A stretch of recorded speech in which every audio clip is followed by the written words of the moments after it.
Tú eres bueno, Señor, y eres fiel. En el nombre de Jesucristo oramos, Señor. Amén y amén. Amén. Pueden sentarse, hermanos, y los pequeños pueden pasar a la escuela dominical. Que el Señor les bendiga, hermanos.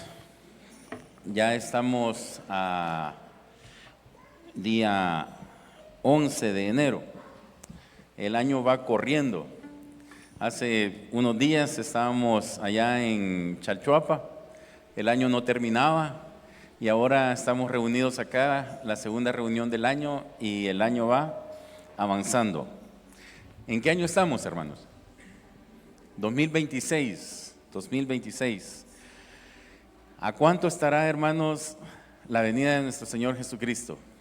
Está, hermanos, a un pelito. Ya el Señor está viniendo. ¿Y qué está sucediendo a nivel mundial? ¿Qué está pasando por todos lados? ¿Y cuándo viene el Señor Jesús? Bueno, en Mateo capítulo 24, versículo 36, si me acompañan, hermanos, para tener una idea aproximada de cuándo el Señor Jesús está por venir con exactitud. Aquí encontramos en Mateo 24, 36, y dice el mismo Señor Jesucristo, hablando de su venida y de sí mismo. Dice: pero el día y la hora nadie sabe, ni aun los ángeles de los cielos, sino solo mi Padre. Ese es el día más aproximado, hermanos, en el que yo encuentro en la Escritura con que podamos decir y definir: el Señor viene hoy. Dice el Señor Jesucristo que Él mismo no se atribuyó el conocimiento del día en que Él viene. Y dijo que había una persona, o que hay una persona que sí lo sabe. Y dijo: y ese es mi Padre. Amén. Entonces, sin embargo, hermanos, como cristiano, yo estoy a la expectativa de lo que sucede a nivel mundial. Por ejemplo, hace poco sabemos que capturaron a Maduro en Venezuela, y esto ha sido un revuelo. Yo creo que todavía las noticias en el mundo están rebotando. Y esta captura de este presidente latinoamericano es como una ficha de dominó y ha golpeado un montón de cosas más. Yo personalmente creo que hoy el mundo es un mejor lugar después de que capturaron a Maduro, porque el eje del mal ha tenido cierto retroceso. El Señor en su misericordia lo permite, hermanos.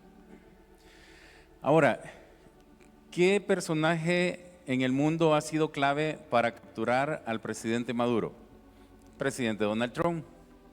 Y me llama la atención que cuando él estaba por ser presidente en la campaña política, casi lo mataron, pero una bala apenas rozó su cabeza. Y solo porque por la divina misericordia de Dios, Dios le permitió girar la cabeza, esa bala no terminó con la vida del presidente Donald Trump. Y ahora este presidente mueve esta pieza y saca al presidente Maduro. Y muchas cosas pasan. No sé si se han dado cuenta, en Irán, que es el país del Medio Oriente que estaba atacando a Israel desde el 7 de octubre para acá, había una guerra fuerte. Y hace el año pasado una guerra de 12 días en donde Israel atacó a Irán, y de este tiempo para acá, Irán se vio bastante complicado.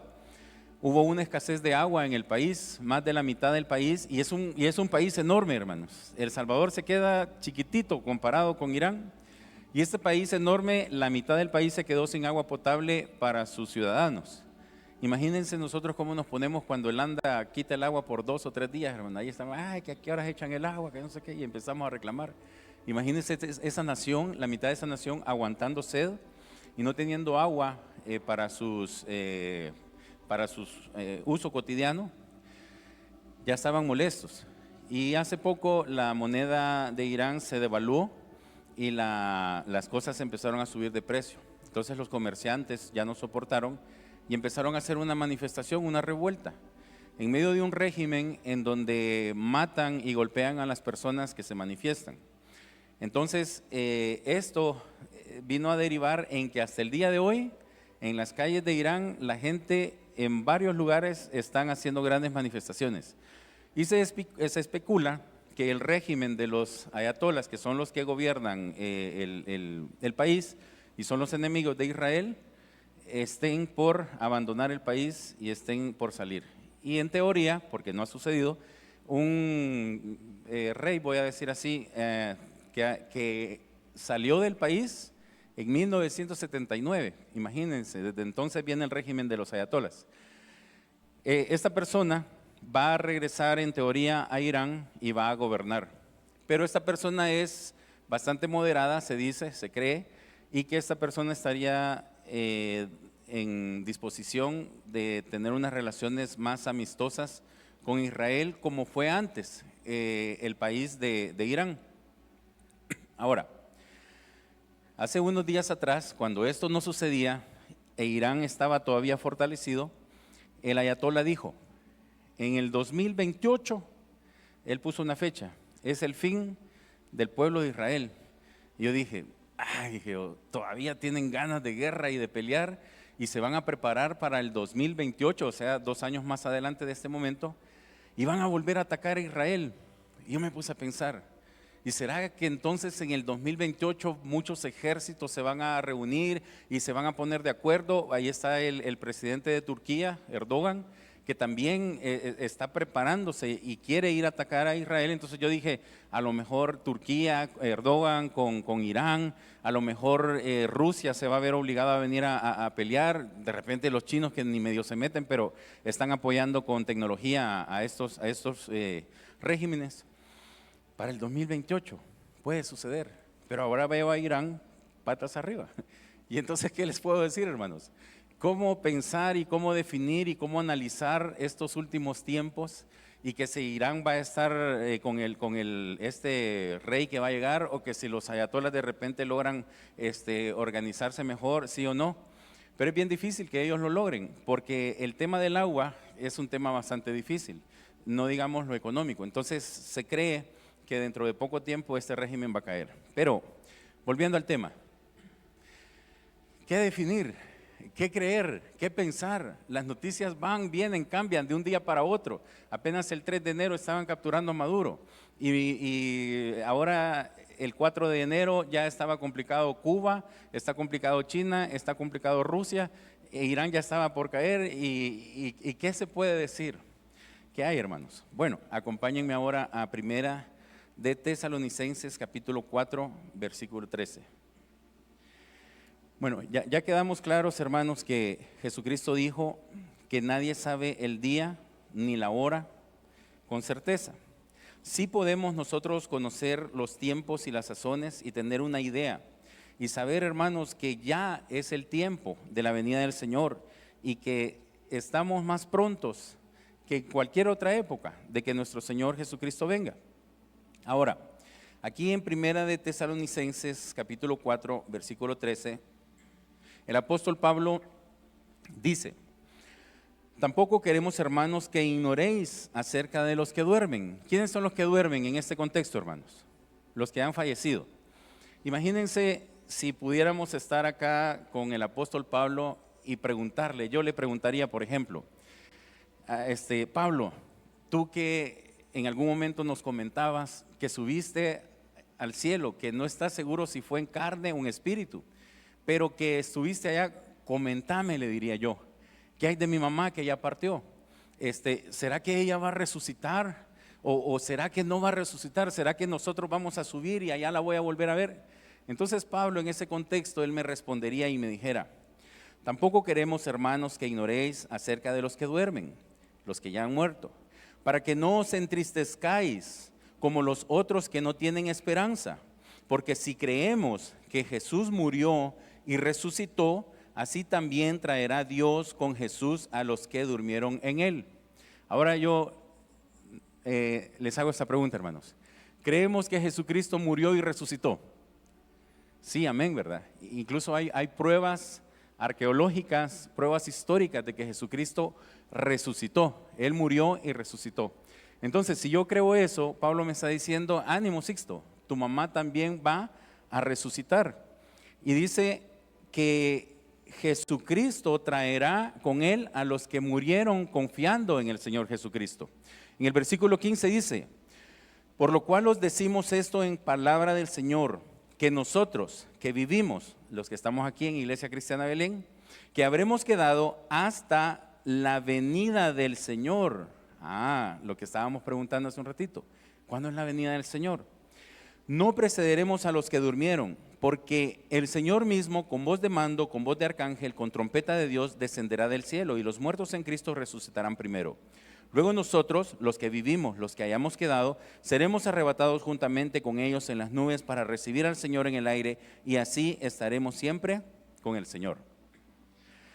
Yo no sé de dónde algunos teólogos cristianos de esta época, incluso en El Salvador, líderes, dicen que Jesucristo ya vino y que Jesucristo ya está por ahí, no sé qué. Ahora, Pablo dice que Jesucristo va a venir y que con él van a venir los cristianos que ya murieron, que han dormido y que creyeron en él, y que nosotros vamos a ser arrebatados junto con él en las nubes, y que es Jesucristo mismo, con voz de mando, con voz de arcángel, el que nos va a llamar y vamos a ser llevados al cielo.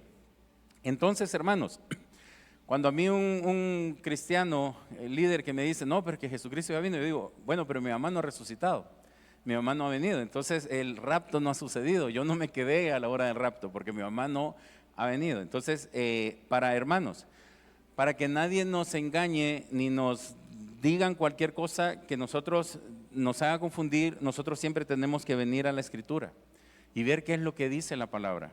Ahora, eso nos queda claro, hermanos. Estamos esperando un rapto, amén. ¿O no estamos esperando un rapto? Perdón, hermanos, ¿están conmigo? Sí, yo estoy esperando un rapto, hermanos, y yo sé que yo voy a ser transformado en un abrir y un cerrar de ojos, y que esto material, esta carne va a dejar de ser así, y yo voy a ser un ser espiritual, ¿sí? Y que cuando yo sea transformado, el que comenzó la buena obra en nosotros, me va a perfeccionar en el día en que el Señor Jesucristo venga. Eso es lo que yo sé, eso es lo que yo creo. Y cuando mi carne a veces me hace caer, me hace pecar, yo me siento mal con el Señor, pero también tengo esta esperanza, que el Señor no me prometió que el día que yo me convirtiera en su hijo, que fuera cristiano, ese día yo iba a ser perfecto. Eso no me lo dijo el Señor. Él me dice que yo voy a ser transformado y que en el día en que el Señor Jesucristo venga, ese día yo voy a ser perfecto. Yo voy caminando, buscando al Señor, y el día del cristiano es como la luz de la aurora, que va en aumento hasta que el día es perfecto. Y esa es mi esperanza, hermanos. Entonces, teniendo claro esto, yo le preguntaba a Pablo acerca de la resurrección. Y Pablo me habla acerca de la resurrección, pero también me explica lo del rapto. Él se toma la molestia de decirme que nuestros parientes, nuestros seres queridos van a resucitar, y nos dice, no estén tristes, ellos van a resucitar y ellos vienen con Jesucristo. Y dice, pero ¿cómo vienen con Jesucristo? ¿Cuándo vienen? Es que hay un rapto, dice Pablo, va a haber un rapto, y es el Señor Jesucristo mismo el que viene y nos va a levantar y vamos a estar con Él en las nubes. Ok, Pablo, pero yo ya entendí esto de la parte del rapto, pero yo también tengo una duda, Pablo, acerca de los tiempos y de las sazones, acerca del día grande y terrible día de Jehová. ¿Qué va a haber con eso, Pablo? ¿Y cómo me complica a mí, o qué tiene que ver conmigo esto? Entonces Pablo en el capítulo 5, versículo 1 dice: pero acerca de los tiempos y de las ocasiones, no tenéis necesidad, hermanos, de que yo os escriba. Perdón, Pablo, yo estaba haciendo una pregunta. Yo quería saber acerca de los tiempos, de las ocasiones, del grande y terrible día de Jehová. ¿Qué es lo que me estás diciendo, Pablo? Que acerca de los tiempos y las ocasiones no tenéis, hermanos, de que yo os escriba. Mi próxima pregunta debería de ser, pero Pablo, ¿por qué? Y él dice, porque vosotros sabéis perfectamente que el día del Señor vendrá así como ladrón en la noche, que cuando digan paz y seguridad, entonces vendrá sobre ellos destrucción repentina, como los dolores a la mujer encinta. Ok, Pablo me está diciendo, Sixto, si viene un día grande y terrible de Jehová, y ese día grande y terrible va a ser como el ladrón en la noche, y no se van a dar cuenta. Y cuando digan paz y seguridad, entonces vendrá sobre ellos destrucción repentina, y no escaparán. Ahora, hermanos, ¿sobre quién va a ser la destrucción repentina? ¿Sobre mí? ¿Sobre ustedes? Dice, sobre ellos. Pero no solamente eso, Pablo comenzó diciéndome, Sixto, de eso que te voy a comentar ahorita, de la destrucción repentina, cuando digan paz y seguridad que va a venir sobre ellos, no tenés necesidad de que yo te escriba. ¿Por qué no tengo necesidad de que Pablo me escriba? O sea, te voy a explicar, voy a escribir acerca de esto, pero necesidad como tal, vos no tenés necesidad de eso. Dice en el versículo 4, mas vosotros, hermanos, no estáis en tinieblas. Aquí entiendo un poco más. La destrucción repentina viene como ladrón en la noche, o sea, viene en la noche. Pero aquí en el versículo 4 me está diciendo que yo no estoy en tinieblas, yo no estoy en la noche, para que aquel día os sorprenda como ladrón. En el versículo 5 dice, porque todos vosotros sois hijos de luz e hijos del día. Ayúdenme a leer este versículo, hermanos. El versículo 5 dice,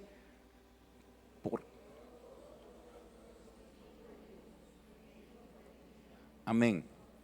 Aquí Pablo hace una separación de hermanos y dice, algunos hermanos son hijos del día, pero no todos, dice. Así dice, hermanos. No, dice, todos vosotros. ¿Quiénes todos, hermanos? Los que hemos creído, los que creemos en el Señor Jesucristo que murió y resucitó y que hemos puesto nuestra confianza en el Señor Jesús, en que Él tiene el poder para transformarnos. El que hoy en día Él está trabajando en mi vida constantemente para transformarme y darme un crecimiento en Él. Todos estamos incluidos ahí, dice, porque todos vosotros sois hijos de luz e hijos del día. No somos de la noche ni de las tinieblas, por tanto no durmamos como los demás, sino velemos y seamos sobrios. Pues los que duermen de noche duermen, y los que se embriagan de noche se embriagan. Mire lo que dice el versículo 8. Pero nosotros que somos del día, seamos sobrios, habiéndonos vestido con la coraza de fe y de amor, y con la esperanza de salvación como yelmo. Hermanos, el último consejo en esta parte que Pablo nos dice y lo que sí tiene que ver con nosotros acerca del grande y terrible día de Jehová, dice que yo como cristiano que soy del día, que soy hijo de luz, lo que yo tengo que hacer no es preocuparme, porque el ayatolá va a venir a El Salvador, saliendo de Irán va a venir y va a empezar a hacer relajo aquí. No tengo que preocuparme por eso. No tengo que preocuparme porque Vladimir Putin un día se va a enojar y en vez de agarrar contra los Estados Unidos se le va a ir un misil disparado a El Salvador y va a venir aquí. Yo no tengo que preocuparme por nada de eso, hermanos. Dice Pablo que yo como cristiano en este tiempo, viendo todas estas situaciones que suceden, lo que yo tengo que hacer es vestirme con la coraza de fe. ¿Cuál fe, hermanos? En el Señor Jesucristo. Y luego dice, y de amor. Hermanos, una coraza de fe y de amor.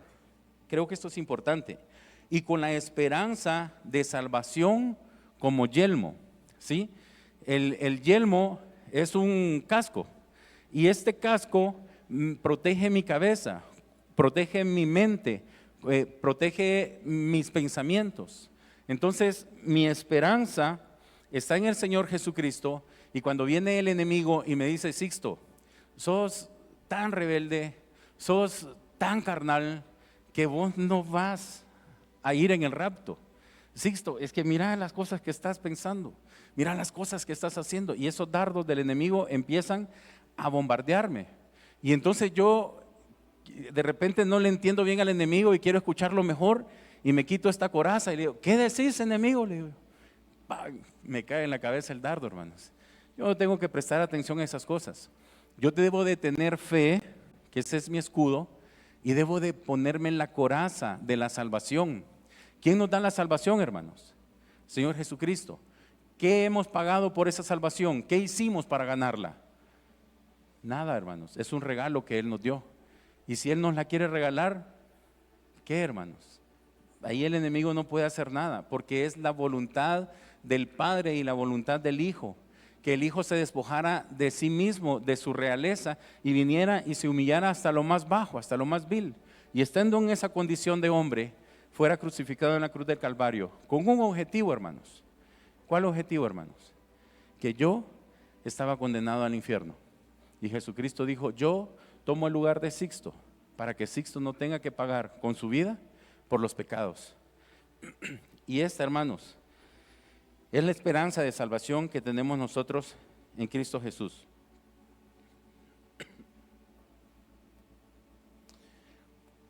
Ahora, quiero que me acompañen al libro de Efesios, capítulo 5. Esta mañana, hermanos, no voy a predicar, no quiero compartir acerca de los tiempos del fin. Quiero concluir el tema del tiempo del fin con esto. Comenzando con lo que el Señor Jesucristo dijo, que el día y la hora nadie la saben. De modo, hermanos, que nos podemos poner ahorita a debatir, a discutir todos los eventos, todo lo que ha pasado, todo lo que ha sucedido, y nada de lo que nosotros podamos colocar en este estudio va a apuntar directamente a una fecha y a una hora específica. Si vamos a poder saber que estamos ya en los tiempos finales, pero el día y la hora, eso nunca lo vamos a poder saber. Eso tiene que quedar claro. Y segundo, que como cristiano yo estoy anhelando y esperando el día en que el Señor Jesucristo venga y se lleve a su iglesia. Y esa iglesia soy yo. Y esa es la esperanza que tengo en el Señor. Y luego algo que entiendo es que Pablo me dijo, Sixto, pero de los tiempos y ocasiones no tenéis necesidad de que yo te explique más. Porque tiene que ver eso con aquellos que digan paz y seguridad, y a ellos les va a venir la destrucción repentina, pero eso es otro tema.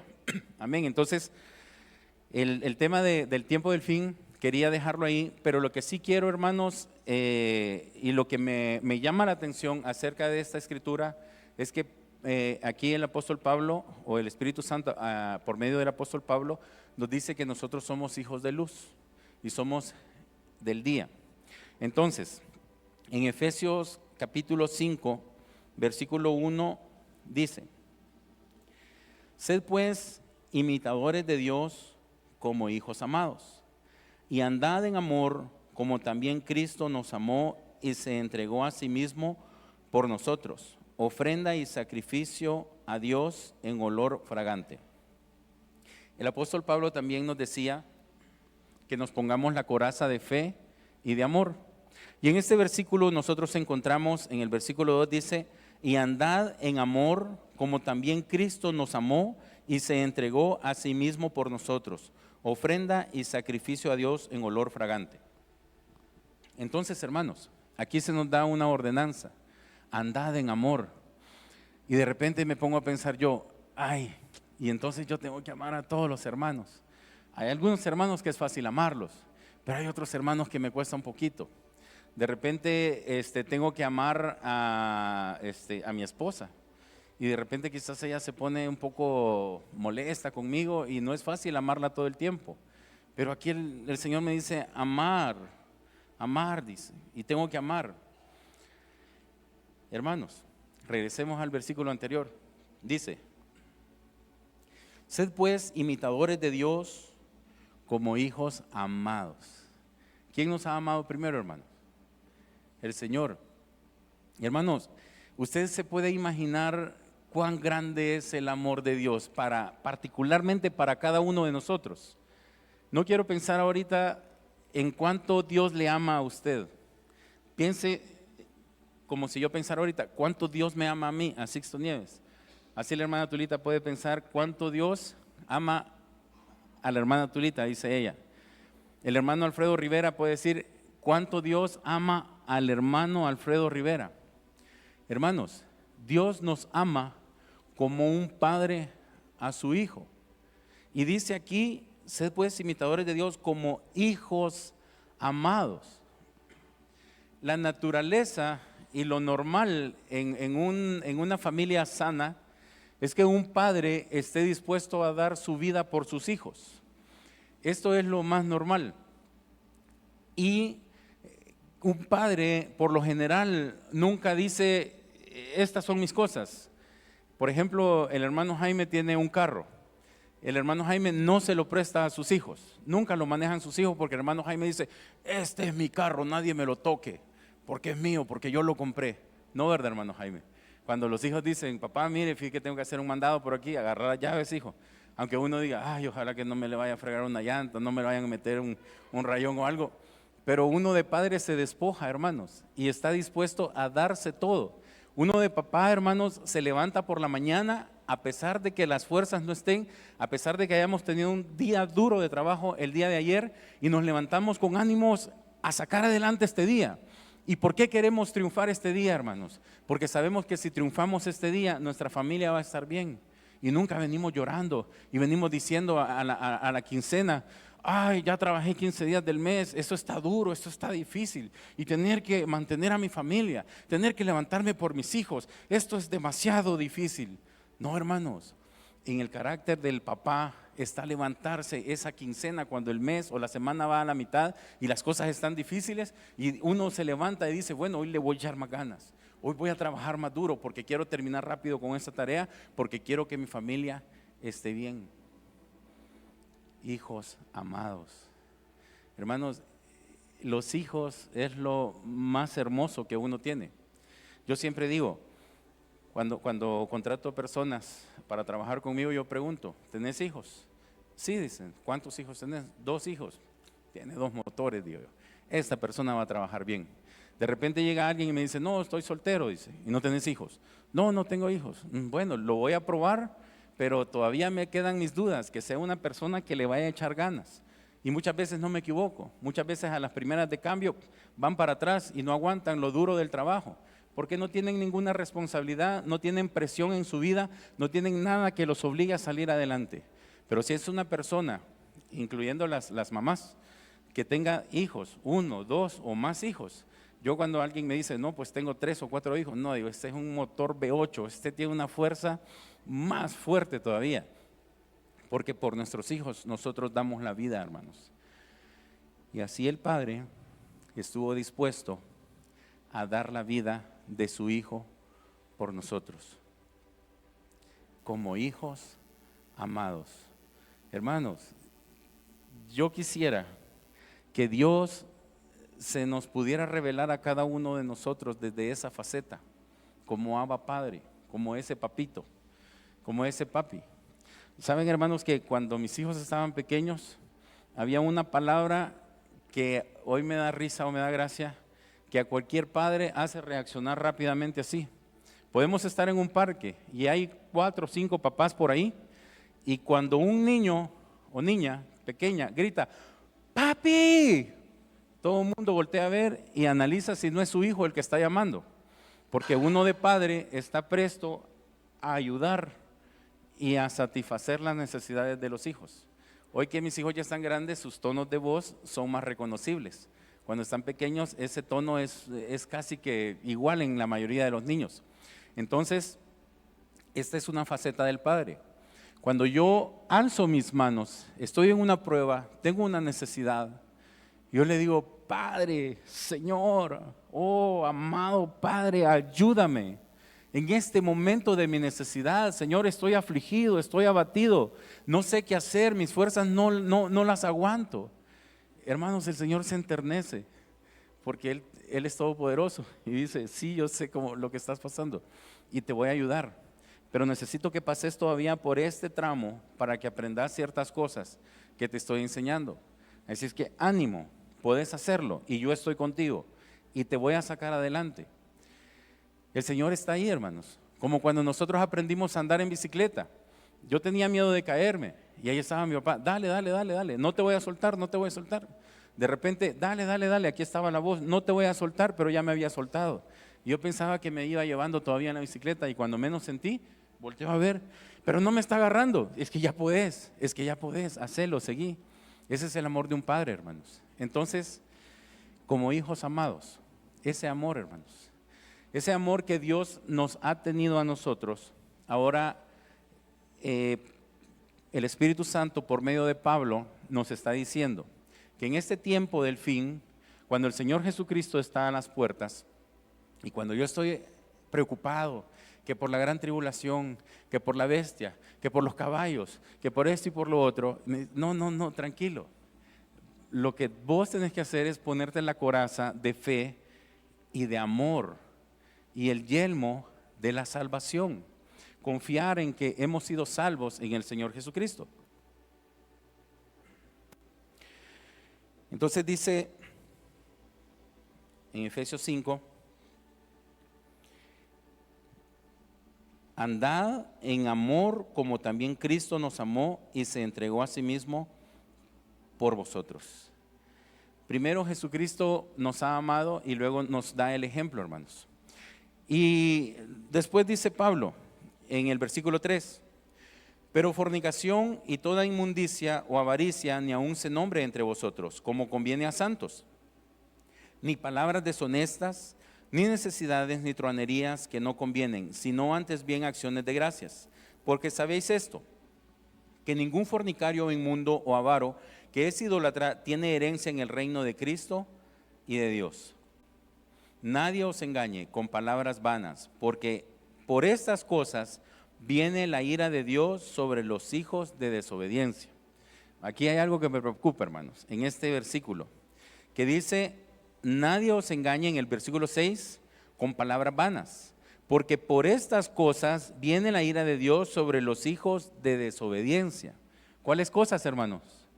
¿Por cuáles cosas? Las que acaba Pablo de estar mencionando atrás. Entonces no solo me preocupa este versículo, sino que me preocupa el versículo de atrás. Y dice, pero fornicación y toda inmundicia o avaricia, ni aun se nombre entre vosotros como conviene a santos. Hermanos, la fornicación, la pornografía, llevar mi vida moral desenfrenadamente, la avaricia. Hermanos, ¿cómo estamos con nuestros diezmos? Dios quiera, en su gran misericordia, que podamos estar presentando nuestros diezmos al Señor y que lo podamos estar haciendo constantemente. Yo siempre me pongo a pensar en esto, hermanos, que el diezmo no importa si yo tengo bonanza económica ahorita y voy a dar mis diezmos alegremente.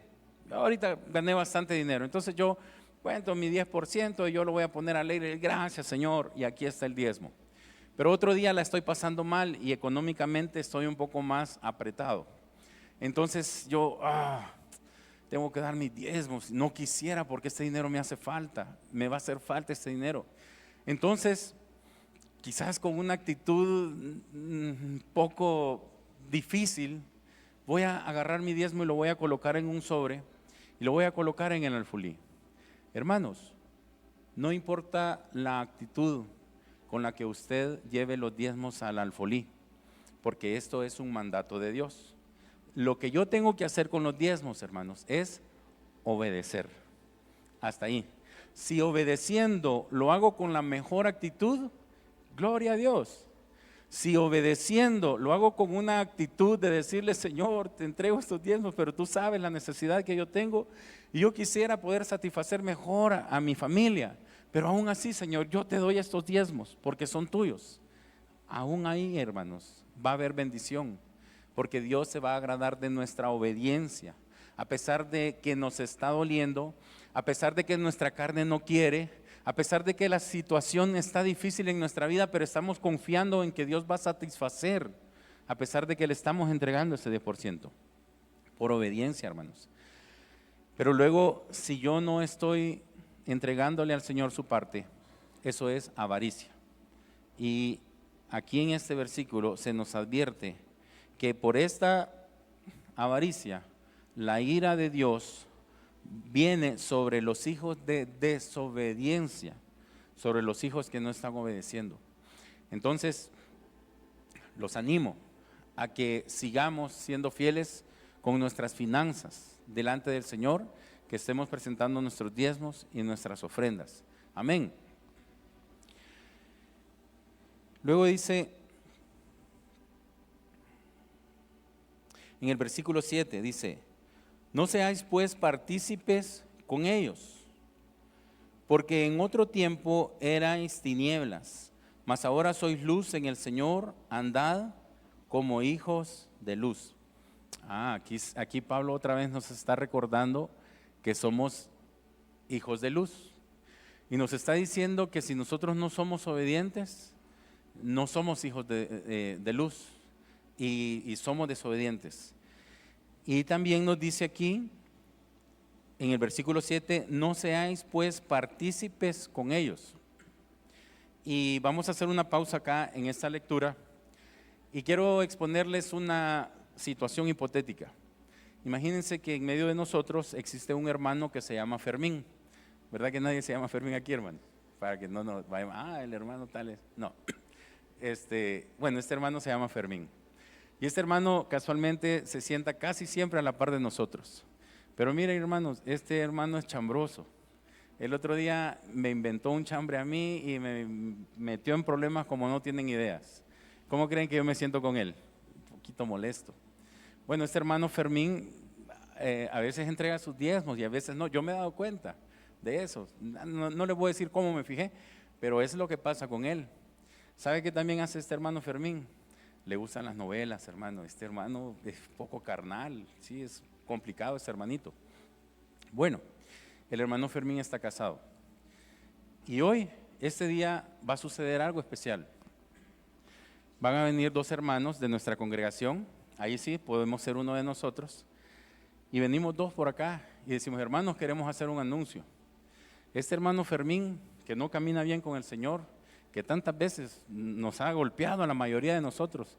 Amén, dicen todos. Ese hermano está en adulterio, hermanos. Nos hemos dado cuenta de esto. Él está en adulterio y tenemos pruebas. Y aquí están, miren, fotos, conversaciones de WhatsApp, qué sé yo, y las vamos a presentar ahorita aquí. Ahora, hermano, si dependiera de cada uno de nosotros o de cada uno de ustedes, juzgar a este hermano Fermín ahorita, ¿qué es lo que deberíamos de hacer con este hermano ahorita? Aquí la situación está dura, ahí están las pruebas, tiene un historial el hermano Fermín de todo, cómo él se ha comportado con nosotros. A mí de por sí ya me caía mal, y ahorita con esto que acabo de encontrar, y por eso más que todo creo yo, aunque no se lo voy a decir, estoy presentando estas pruebas, hermano. ¿Qué vamos a hacer con este hermano Fermín? ¿Qué deberíamos de hacer? Si fuera mi responsabilidad juzgar al hermano Fermín, ¿cuál sería mi decisión? Bueno, yo encuentro aquí en Efesios 5, versículo 7, que dice, no seáis pues partícipes con ellos. Por ese versículo yo les digo, hermanos, y si le pedimos al hermano Fermín que por favor ya no se congregue con nosotros, ¿quiénes están conmigo? Y tal vez alguno levanta la mano. Bueno, 2, 3, ok. ¿Será eso lo que tenemos que hacer? Había una mujer que le sucedió algo similar. Vamos a Juan capítulo 8, versículos del 1 al 11.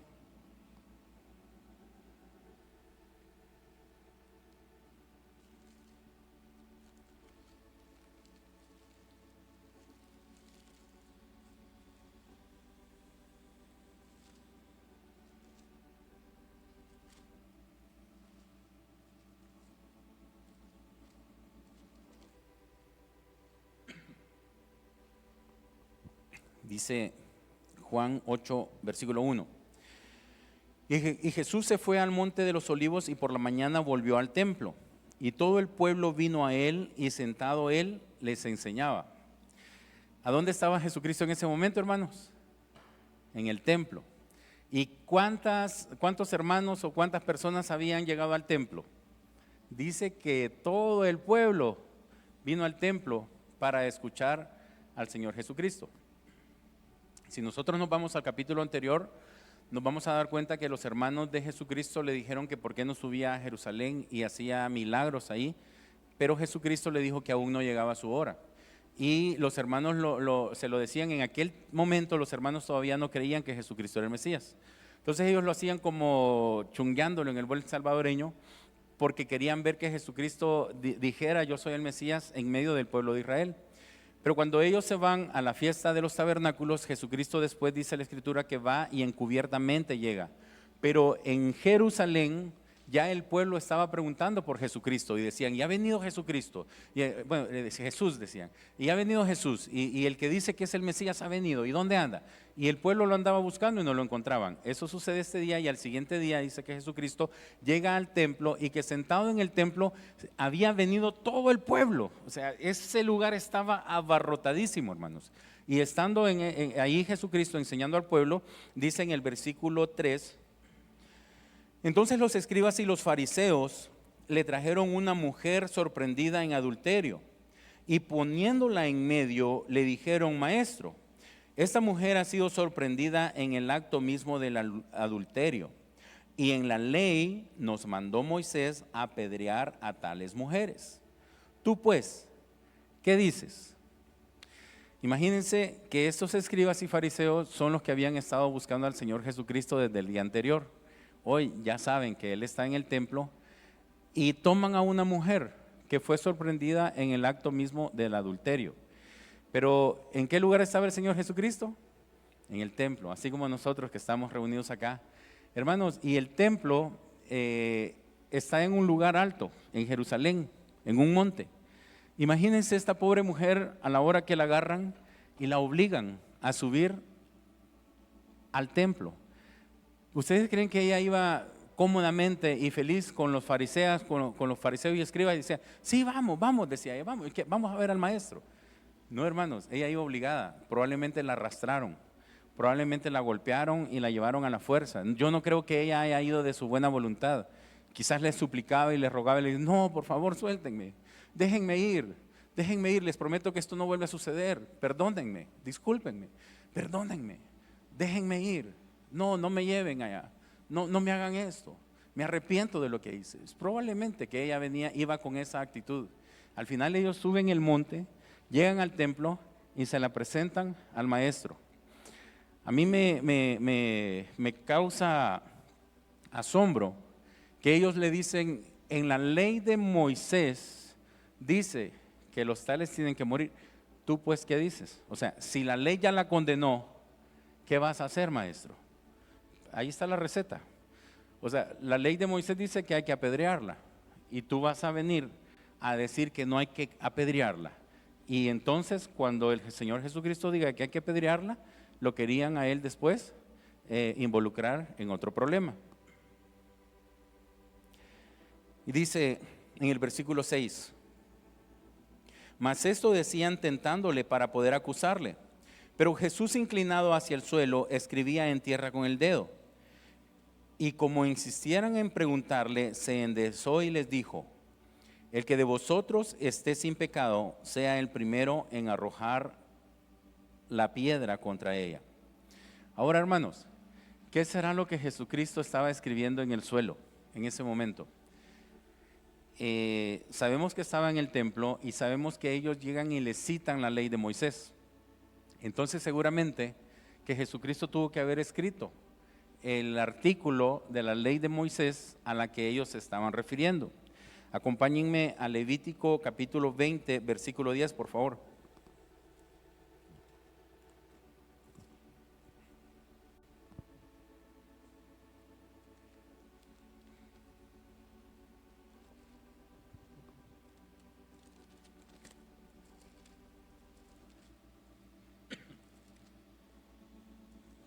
Levítico 20:10 dice: si un hombre cometiere adulterio con una mujer, con la mujer de su prójimo, el adúltero y la adúltera indefectiblemente serán muertos. ¿A quién habían llevado los escribas y fariseos, hermanos? A la mujer. Aquí faltaba una persona, el adúltero. Pero ¿qué pasaba? Ellos lo habían hecho con un propósito de embaucar al Señor Jesucristo. Entonces de seguro que le dijeron a un amigo: mira, cometí adulterio con esta mujer, Entonces los vamos a sorprender, la vamos a llevar, la vamos a presentar a ella y vamos a ver qué es lo que hace el maestro. Y Jesucristo, entonces, como ellos les han citado la ley a él viene y les saca la ley también. Dice, ok, vamos a apedrear a esta mujer, pero antes de apedrearla, traigan al hombre que estaba con ella. Entonces los escribas y fariseos dicen, ajá, pero es mi amigo. No, pues yo fui el de la idea que le dije que hiciera las cosas y yo lo armé y después lo voy a traer y lo van a matar por la culpa de lo que yo dije. Y empiezan ellos y no pueden, hermanos, presentar al hombre adúltero. Luego dice que como ellos siguieran insistiéndole, el Señor Jesucristo se vuelve a agachar y vuelve a escribir. Ahora acompáñenme a Deuteronomio capítulo 19, versículo 15.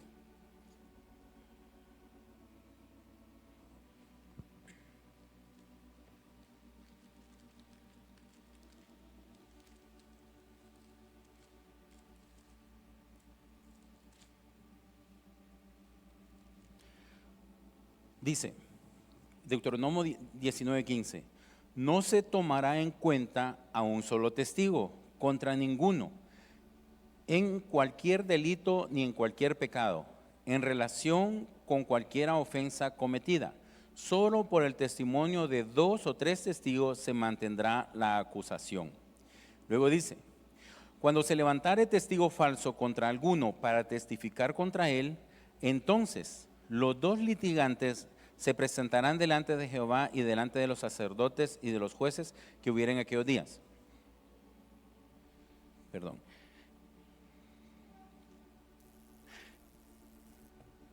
Dice, no se tomará en cuenta a un solo testigo contra ninguno en cualquier delito ni en cualquier pecado, en relación con cualquier ofensa cometida.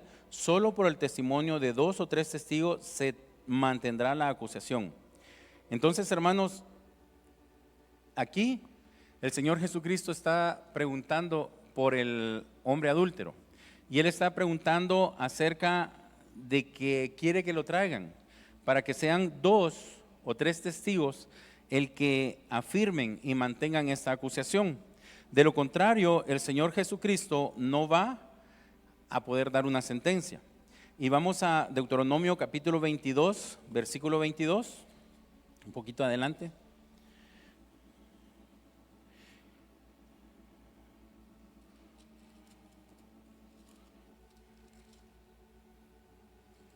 Dice, si fuere sorprendido alguno acostado con una mujer casada, con marido, ambos morirán. El hombre que se acostó con la mujer y la mujer también, así quitarás el mal de Israel. Amén. Entonces, hermanos, ¿qué pasaba con el testigo falso? ¿Qué pasaba con el testigo que había inventado algo y que no se podía sostener? Una vez más en Deuteronomio capítulo 19.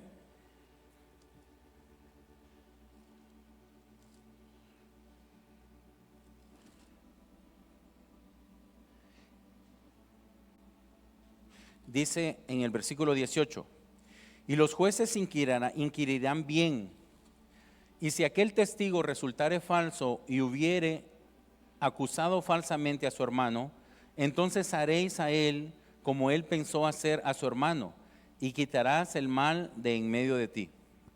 Bueno, hermanos, aquí los fariseos, los escribas, presentan a la mujer y Jesucristo les dice, bien, vamos a litigar, pero para poderla enjuiciar necesitamos que traigan al hombre adúltero también, al que cometió el adulterio. Ellos no lo pueden presentar porque ellos lo habían planificado todo. A lo mejor él también, si lo presentaban y decir, hey, pero espérense, si me van a pedir a mí, a ustedes también, porque ustedes son los que me dijeron que tenía que hacer estas cosas. Entonces ellos sabían que no podían presentarlo a él. Por lo tanto, no había 1, no habían 2, ni 3 testigos. Pero cuando menos uno llegó hablando. Entonces, si esto no podía sostenerse, ellos eran testigos falsos. Y cuando Jesucristo les dice que si son testigos falsos, los que van a terminar apedreados no es la mujer, sino que son ellos, dice aquí en Juan capítulo 8, en el versículo 8 dice, e inclinándose de nuevo hacia el suelo, siguió escribiendo en tierra. Pero ellos, al oír esto, acusados por su conciencia, salían uno a uno. ¿Quién acusó a estos hombres, hermanos? Su conciencia. No fue Jesucristo el que los acusó. Jesucristo solamente les presentó la ley. Él lo escribió. Jesucristo escribió en el suelo, escribió la ley acerca de lo que ellos estaban hablando, de lo que ellos estaban queriendo litigar, y no los acusó, ni les dijo nada, no les dijo mentirosos, no les dijo testigos falsos, no les dijo nada. Simple y sencillamente Él escribió y les mostró la ley.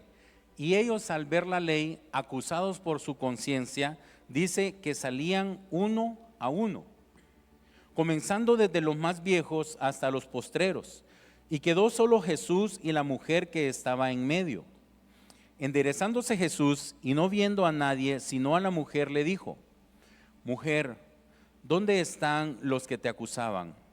¿Ninguno te condenó?, pregunta Jesús. Ella dijo: Ninguno, Señor.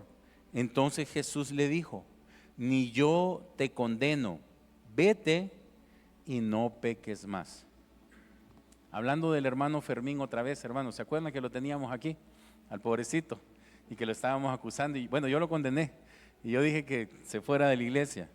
Pero miren el Señor Jesucristo cómo trató este problema, hermanos, de inmoralidad. Los escribas y fariseos se fueron uno a uno, pero ahí quedó todo el pueblo. Toda la gente que había ido a ver a Jesucristo siguió ahí, hermanos. Y en medio y enfrente de toda esa multitud, Jesucristo le pregunta a ella: Mujer, ¿dónde están los que te acusaban? ¿Ninguno te condenó? Y Jesucristo le dice: Yo tampoco te condeno. Y aquí viene una cláusula. ¿Qué es lo que le dijo? Vete y ¿qué cosa? Y no peques más. Hermanos, ¿ustedes creen que esta mujer siguió en adulterio? Hermanos, qué experiencia la que tuvo que haber vivido. Yo creo que ella iba clamándole al Señor. En aquel tiempo, como eran, el Señor Jesucristo no se había revelado, de seguro que iba clamándole a Yahvé, a Jehová, y le decía que se arrepentía de su mal andar, de su mal proceder, y quizás su vida le pasaba por la cabeza. Decía: cuántas veces cometí adulterio, cómo es que he llegado a estas condiciones, y le decía al Señor: perdóname, ayúdame, ahora estos hombres me van a llevar, me van a apedrear, me van a matar, y yo no me quiero morir. A lo mejor ella tenía hijos y quería seguir viviendo para mantener a sus hijos. No sabemos, entonces todo eso es una especulación, pero seguramente que ella le venía clamando a Dios por su vida. Y cuando Jesucristo está ahí y que es el que puede darle la vida o darle un castigo y darle la muerte, Él le presenta la ley a los hombres y los hombres se van uno a uno. Hermanos, ¿y qué pasó con los escribas y fariseos? Porque, hermanos, muchas veces ese escriba y fariseo puedo ser yo. Dejemos al hermano Fermín por un lado y dejemos a esta mujer también por un lado. Jesucristo ya la dejó ir y le dio una condición y le dijo: no peques más. Pero ¿qué hay de mi persona? Yo que vi a estas personas y las condené y consideré que eran personas que ni siquiera deberían estar aquí viniendo a la iglesia. Yo los había condenado. ¿Qué pasó con los escribas y fariseos en ese momento? Dice que su conciencia los condenó y su conciencia les dijo: eres merecedor de la muerte porque has sido testigo falso, porque has estado mintiendo y por esas mentiras deberías de ser apedreado y deberías de morir. Pero ¿cuál fue la actitud de ellos, hermanos? Simple y sencillamente se fueron. Conocemos la historia de otro muchacho que también fue confrontado por la ley. Y en vez de pedirle al Señor Jesucristo que cambiara su corazón, este muchacho se fue entristecido, el joven rico, porque tenía muchas riquezas. Jesucristo le dice: ve, vende tus bienes y dáselo a los pobres. Y él, al darse cuenta que tenía demasiadas riquezas y que amaba más a las riquezas que a Dios, y el primer mandamiento dice: amarás al Señor tu Dios con todo tu corazón, pero él amaba las riquezas. En vez de decirle al Señor Jesucristo: Señor Jesucristo, hay avaricia en mi corazón, encuentro que amo las riquezas en mi corazón y no te estoy amando a ti, pero necesito que tú me ayudes y hagas algo en mi vida y me transformes, Señor. En vez de haber arrepentimiento en su vida, él se va con su avaricia a acariciar sus tesoros. Aquí los escribas y fariseos son sorprendidos en mentira, en que son testigos falsos, y los está viendo todo el pueblo. Y todo el pueblo se está dando cuenta de la clase de personas que ellos son, cuando ellos se creen y se dicen maestros para el pueblo. Y en vez de decirle al Señor Jesucristo, Señor Jesús, nosotros hemos fallado porque queríamos condenar a esta pobre mujer en adulterio, pero nos damos cuenta, Señor, que nosotros estamos en una condición igual o peor. Señor Jesús, tú eres el maestro, tú eres el rabí, ayúdanos. ¿Qué podemos hacer con nuestras vidas? Nosotros que creemos que vivimos en santidad, nosotros que creemos que porque conocemos la ley, que porque conocemos las escrituras, somos personas que caminamos en rectitud, ahora nos damos cuenta, Señor, que hemos juzgado mal y que juzgando mal hemos incluso llegado a mentir.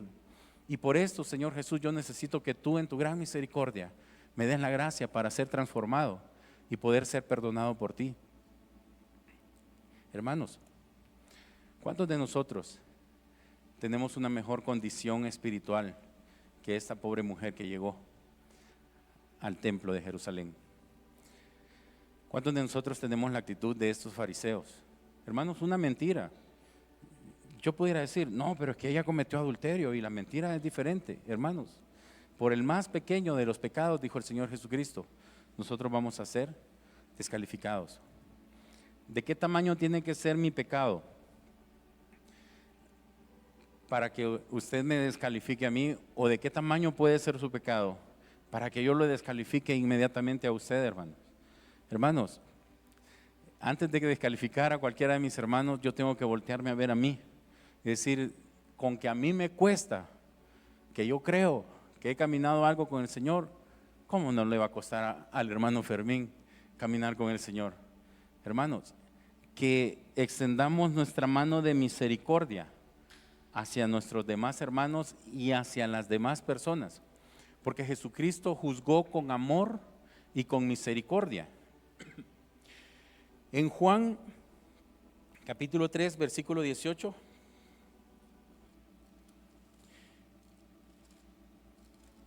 alguien pudiera todavía decir, hermano Sixto, pero no, es que este hermano Fermín de verdad tiene que salir de la iglesia.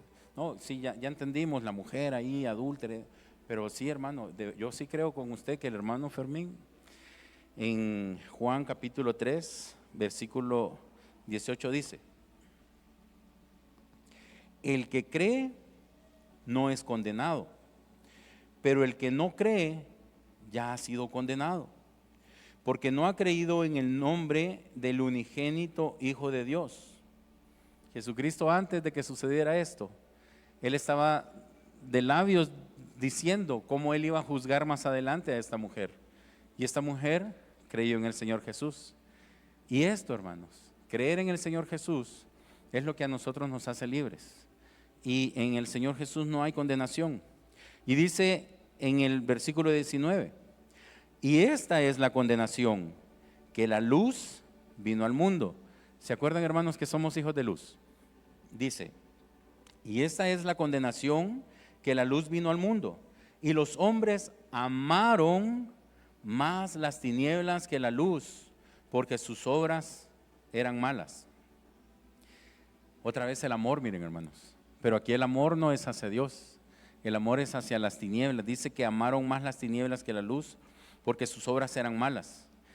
Porque todo aquel que hace lo malo aborrece la luz y no viene a la luz para que sus obras no sean reprendidas. Los fariseos, hermanos, cuando fueron confrontados por el Señor Jesucristo, cuando la luz alumbró la vida de los fariseos, ellos no vinieron a la luz y no se arrepintieron, sino que ellos se escondieron y se fueron, porque ellos amaban las tinieblas. Y dice en el versículo 20, porque todo aquel que hace lo malo aborrece a la luz y no viene a la luz para que sus obras no sean reprendidas. Mas el que practica la verdad viene a la luz para que sea manifiesto que sus obras son hechas en Dios. Si yo quiero, hermano, si yo amo la verdad, ¿quién es la verdad? Cristo. Si yo amo a Cristo, si yo amo la verdad, yo vengo al Señor Jesucristo. Pero cuando yo vengo al Señor Jesucristo, el Señor Jesucristo me alumbra con su ley y me doy cuenta que soy imperfecto. Pero entonces yo le digo, Señor, como cantábamos hoy temprano, aún así, aunque falle y no guarde tu fe, aún así, Señor amado, ven, así como soy de imperfecto. Así como no soy una persona que camine 100% en santidad, trato, Señor, de hacerlo, pero necesito que tú hagas una obra en mi vida, hermanos, que el Señor nos dé esa gracia. Regresamos, hermanos, a Efesios, capítulo 5.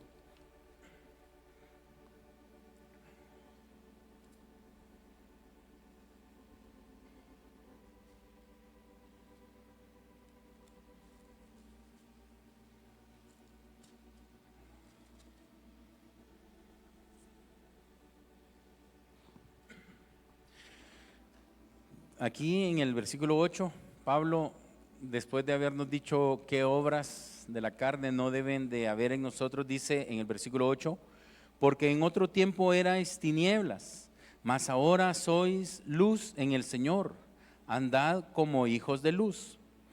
Porque el fruto del Espíritu es en toda bondad, justicia y verdad, comprobando lo que es agradable al Señor.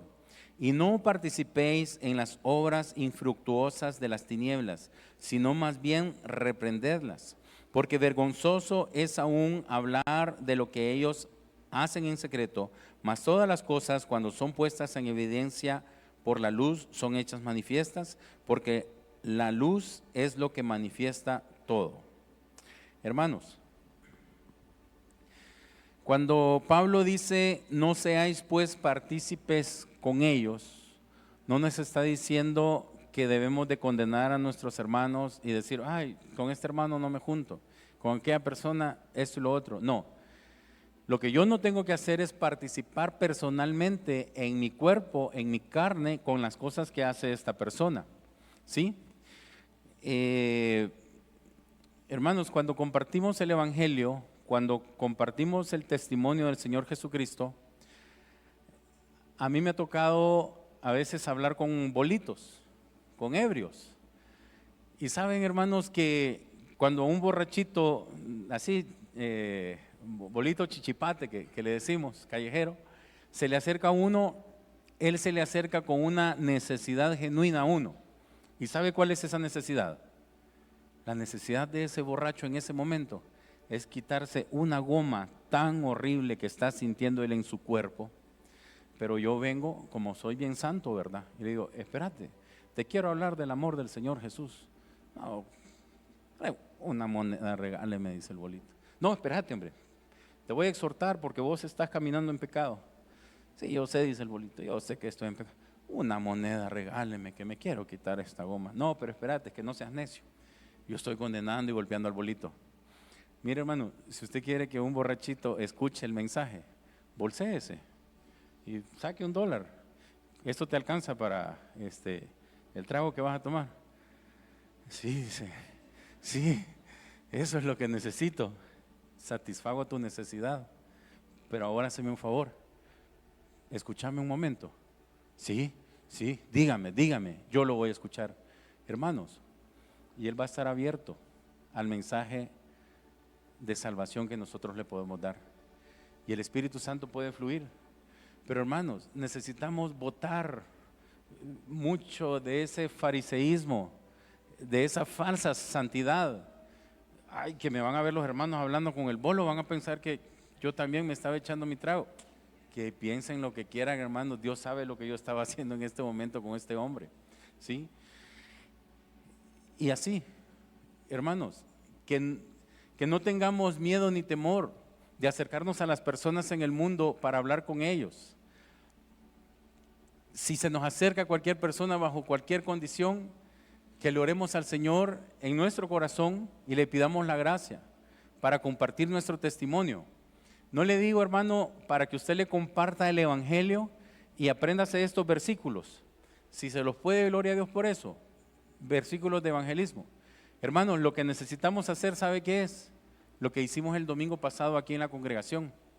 Cuando cada uno de los hermanos pasó a dar gracias a Dios y a contarnos los testimonios de la vida, de lo que Dios está haciendo en cada uno de nosotros, ¿cómo nos sentimos, hermanos? ¿Se sintió animado? ¿Se sintió motivado?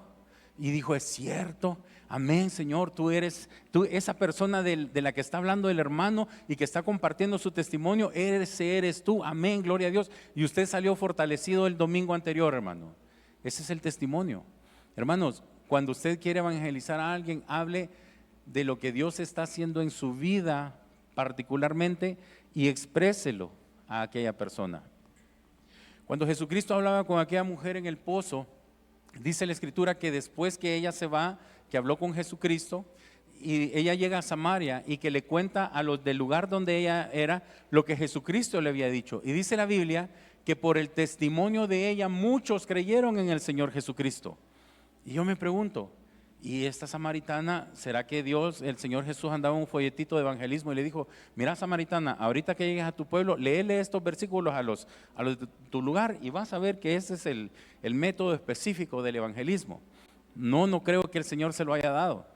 O a lo mejor estaban por ahí en el camino Pedro y Juan dando un seminario express de evangelismo. Ella pasó por ahí, Jesucristo le dijo, mira, cruza 2 cuadras para acá, escucha el seminario y te vas corriendo para Samaria. Y ahí le compartías a las personas de ahí. No, ella dice que lo que vivió con el Señor Jesucristo, que es lo que nosotros podemos leer en el pasaje bíblico, lo que estaba pasando en el pozo, eso va y le expresa y les dicen, yo creo que Él es el Mesías porque Él me conoce. Él me conoce y me dijo todo tal cual soy, porque el Señor Jesucristo le alumbró su vida con la ley. Entonces, hermanos, lo que nosotros tenemos que hacer es compartir nuestro testimonio. Lo que se nos invitó que hiciéramos el domingo pasado aquí en el púlpito, compartir el testimonio con los hermanos. Eso es todo lo que yo tengo que hacer allá afuera con las personas que necesitan del Señor Jesús. Si el Señor Jesús le da gracia a esa persona, esta persona me va a preguntar, mire, ¿y usted se congrega en una iglesia? Sí, yo me congrego en una iglesia. ¿Y será que yo puedo ir a esa iglesia? O a lo mejor siempre que me vea me va a preguntar, mire, fíjese que estoy leyendo la palabra, estoy leyendo lo que usted me dijo y tenía razón, y hábleme más, dígame más, y el Señor nos puede dar la gracia. Hermanos, una persona que nosotros evangelicemos no obligadamente tiene que venir a esta congregación. Si el Señor Jesucristo la lleva a otra iglesia, lo importante es que se congregue. Y eso es lo que le tenemos que decir a las personas después de compartir el evangelio. Mire, yo me congrego en una iglesia y está en tal lugar, pero si no, congréguese en cualquier otra iglesia. Si quiere en la iglesia del hermano Toby o en cualquier otra. Hermano Sixto me dice, hermano, nosotros tenemos ¿cómo se llama? El monopolio de la salvación. No lo tenemos, hermano, eso no existe. ¿Con qué iglesia el Señor Jesucristo se identificó cuando Él vino a la tierra? ¿Con los saduceos? ¿Con los fariseos? ¿Con los judaizantes? ¿Con qué grupo? ¿Con qué rama, hermanos? Hermanos, con ninguno. ¿Y con quiénes se juntaba? Dice la Escritura. Se juntaba con los pecadores. Él no vino a fundar ninguna iglesia, ni dijo, esta es la iglesia tal. ¿De dónde? Nosotros, a nosotros los católicos nos dicen los protestantes, a nosotros los cristianos evangélicos, somos los protestantes. ¿De qué protestamos? No es que protestemos, pero alguien protestó en la historia. ¿Quién es esta persona? Martín Lutero. Las 91 tesis de Martín Lutero, él es el que protestó y por esa protesta a nosotros nos llaman los protestantes. Entonces, ¿qué es lo que él dijo o encontró en la Escritura? Que la salvación es por gracia y no por obras. Entonces, ¿en qué iglesia estaba Martín Lutero? ¿En la iglesia bautista? ¿Estaba en la iglesia metodista? ¿Estaba quizás con los adventistas? ¿O Martín Lutero salió del ministerio de Hebrón? ¿De dónde salió Martín Lutero, hermanos? De la iglesia católica romana, de la ala más dura de la iglesia católica romana. Ahí encontró el Señor a Martín Lutero. Y otra pregunta, cuando Martín Lutero cuelga las tesis y nace el protestantismo, después de esa fecha, ¿a qué edad Martín Lutero se bautizó? Porque me imagino que ahí fundó la iglesia de los bautistas. Martín Lutero no se bautizó, hermanos. No existía todavía la iglesia de los bautistas y todavía la iglesia protestante no se daba cuenta que debíamos ser bautizados. Pero entonces eso me dice a mí que Martín Lutero no es salvo porque no se bautizó. Y entonces, bueno, por lo menos gracias a Dios él tuvo a bien encontrar que somos salvos por gracia, sacó las tesis y somos protestantes, pero pobrecito, no es salvo, hermanos, porque no se bautizó. Hermanos, ¿de quién es la salvación? Del Señor Jesús. ¿Sí? Y dice Pablo, vestíos de la coraza de fe. Martín Lutero tuvo fe y de amor. Y por amor a todas esas personas que estaban sufriendo, que tenían que comprar las indulgencias, que no tenían suficiente dinero para comprar la salvación, porque para poder ser salvo yo tenía que pagar 10,000, 20,000 dólares por cada uno de mis hijos y tenía que estarle dando dinero a la Iglesia Católica para poder comprar la salvación. Martín Lutero se queda viendo y dice, estos pobres no pueden pagar la salvación, no la pueden comprar, pero ¿y dónde dice que la tenemos que comprar? Y empieza a revisar la Biblia. Aquí no dice, en Oseas no dice que hay que comprar la salvación, en Lucas no dice que hay que comprar la salvación. Y empieza Martín Lutero y encuentra que la salvación es por gracia, que es un regalo de Dios, por amor a los pobres, vestidos de la coraza de fe y de amor y el yelmo de la salvación. Y entonces Martín Lutero dice, Señor Jesús, entiendo que mi salvación es por gracia y no por fe. Y entonces me da miedo, me da temor, porque yo no voy a comprar indulgencias a la Iglesia Católica y lejos de eso yo voy a protestar y sé que me van a querer matar y me van a querer echar de la iglesia. Y el Papa me va a decir que yo me voy a ir al infierno, pero yo no voy a confiar en el Papa, yo voy a confiar en ti, Señor Jesucristo. Y Martín Lutero sale de la Iglesia Católica y funda la Iglesia Protestante, de la cual ahora nosotros pertenecemos. Pero no se bautizó. Y ahora vengo yo, hebronita bautizado, y digo, no, Martín Lutero no va a ser salvo. No, hermanos, Martín Lutero es salvo. ¿Porque se bautizó o porque no se bautizó? No, porque él puso su confianza en el Señor Jesucristo. Y el Señor Jesucristo no le reveló a él que se tenía que bautizar, por lo tanto Martín Lutero no fue desobediente en no bautizarse. Ahora, cuando yo nací, ya el Señor nos había revelado que tenemos que bautizarnos y que por obediencia y en un testimonio público para con la congregación, yo tengo que bautizarme, haciendo un compromiso con el Señor y decir, voy a morir al pecado, o sea, ya no voy a alimentar mi carne con el pecado y voy a vivir en Cristo, porque ahora me voy a alimentar espiritualmente de las obras que el Señor quiere que yo haga. Y entonces me bauticé por obediencia. Amén. Entonces, hermanos, que el Señor nos dé la gracia para amar a nuestros hermanos y que cuando nosotros tengamos un trato con nuestros hermanos, con nuestras esposas, con nuestros hijos, sea un trato como el Señor Jesucristo lo hubiera hecho, a través de nuestra vida con amor. Pablo termina este capítulo de Efesios 5 y hace un contraste bastante fuerte. Y dice en el versículo 20, no, en el versículo 21, someteos unos a otros en el temor de Dios. Las casadas estén sujetas a sus propios maridos como al Señor. Y yo digo, ¿y qué pasó con Pablo? Pablo nos estaba exhortando acerca de llevar una vida moralmente sana, que no estemos nosotros juzgando mal, y de repente habla de las esposas y le dice a las esposas que deben estar sujetas a los maridos. ¿Qué pasó con Pablo aquí? ¿Cómo va el mensaje? Bueno, hermanos, Pablo comenzaba en el versículo 2 del capítulo 5, andad en amor como también Cristo nos amó. Y él hace una comparación. Ok, vamos a andar en amor. ¿Como quién? Como el hermano Sixto. No, el hermano Sixto a veces se enoja y se pone bien así como encolerizado. No. Y él dice, la regla de medir y el parámetro que nosotros nos vamos a poner es Jesucristo. Así comienza este capítulo. Y luego dice, las casadas estén sujetas a sus propios maridos como al Señor. Y nos está dando un parámetro. Si bien es cierto que nos va a dar consejos para el matrimonio, pero tiene más que ver con la iglesia, nosotros como iglesia, y diciendo que así como nuestras esposas se someten a nosotros, yo debería someterme al Señor Jesús. ¿sí? No solamente se trata de que las esposas se sometan a los maridos, sino que yo, como varón, me someta al Señor Jesús. Digo, ahí sí ya no me gusta, me gustaba la primera parte, pero así como así, someterme yo, eso es más difícil, eso es diferente. Ahora luego dice, porque el marido es cabeza de la mujer, como así como Cristo es cabeza de la iglesia, la cual es su cuerpo, y Él es su Salvador. Mira, hermano, dice aquí que Jesucristo es el Salvador de la iglesia.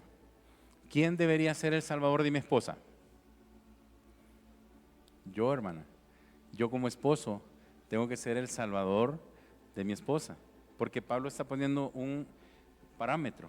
Y así como Jesucristo es el Salvador de la iglesia, yo como esposo debería de ser el Salvador en lo que tiene que ver aquí en la tierra de mi esposa. Yo tengo que cubrirla, protegerla. Y dice en el versículo 25, maridos, amad a vuestras mujeres, así como Cristo amó a la iglesia y se entregó a sí mismo por ella, para santificarla, habiéndola purificado en el lavamiento del agua por la palabra. Hermanos, varones, ¿quién es más santo? Pensémoslo así cuantitativamente. ¿Quién es más santo, yo o mi esposa? No, claro, yo soy más santo. ¿Por qué?